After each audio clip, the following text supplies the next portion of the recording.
would just be curious your insight on this. And for the leader who's like learning how to prioritize their own mental health and their own health in that realm, what would you say to them today if they find themselves maybe in a similar situation or a downward spiral, or just kind of can relate to your story that you just shed some light on?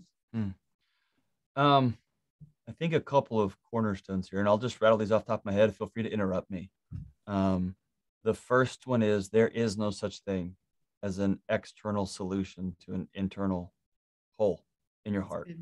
So there is no, and I'm telling you, I sit with multi-gajillionaires behind closed doors, people who have money that most of us could never fathom. That doesn't solve it. Right. To people who lead massive churches, who are college presidents, who are attorneys and doctors and whatever, there is no job title, no amount of money, no anything like that, no hit song, no elite military career that is going to make your body go, we're all good now, we arrived. There is no there. The second one is you can't force yourself to feel a certain way. You can't look in the mirror and grit your teeth and say, be happy. You can't do that. Yeah. So what that means is you have to have a series of practices that will, over time, let your body know that you're safe and in control. And so when I look at, like, this is a podcast that y'all two do for pastors. When I look at the life of Jesus, he had a series of practices. He walked places. He had community with him. He would take time by himself for prayer and meditation. He controlled what he could control. He slept, sometimes in really weird places, right?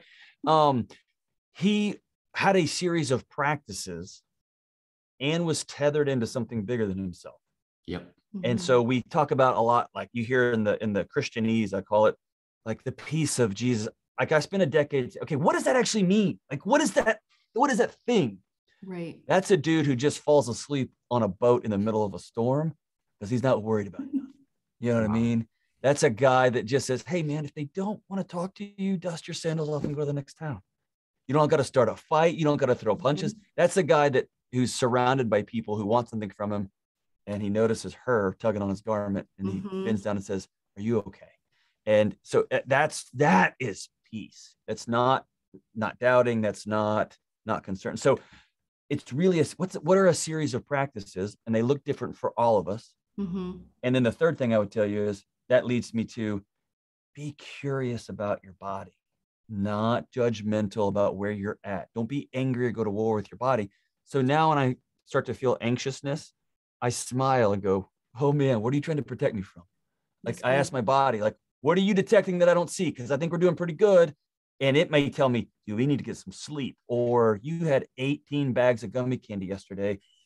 That's not great. Or you and your wife haven't connected. You and me and my wife haven't connected in 2 weeks. And it's starting to sound the lonely alarms, right? Y'all have an 8-month-old, right? 8-week-old and then 18-month-old. 8-week and 18-month-old, right? Yeah. So if your bodies aren't saying, I miss connection, I miss sleep, I miss our natural rhythm, it should be letting you know things are out of sync. Right. And that's when you can be at peace with, my body's just doing exactly what it's designed to, which is try to keep me safe. Wow. But I know what we're doing.